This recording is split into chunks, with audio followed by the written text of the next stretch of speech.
falei muito na linguagem de explicar essas questões filosóficas todas, mas o que tem que ser traduzido para a população, o que tem que ser dito, é que o governo está dizendo que o Mais Médico vai resolver. Eles estão fazendo um programa de 1 ano, só querem isso para passar a eleição de 2014 e falar.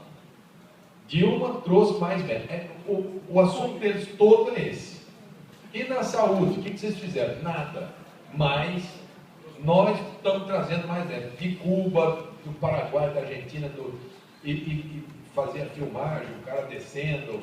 Vão fazer várias matérias, uma senhora falando, meu Deus, é um médico, é a primeira vez que eu vejo, vai ter.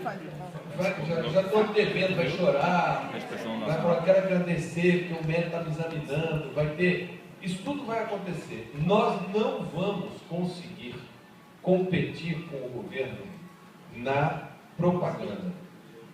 A única maneira, e ela disse, é rádio, é Conselho Municipal de Saúde, é Fórum dos Usuários, é liderança comunitária, é você sentar e falar assim, está tudo certo a propaganda do governo.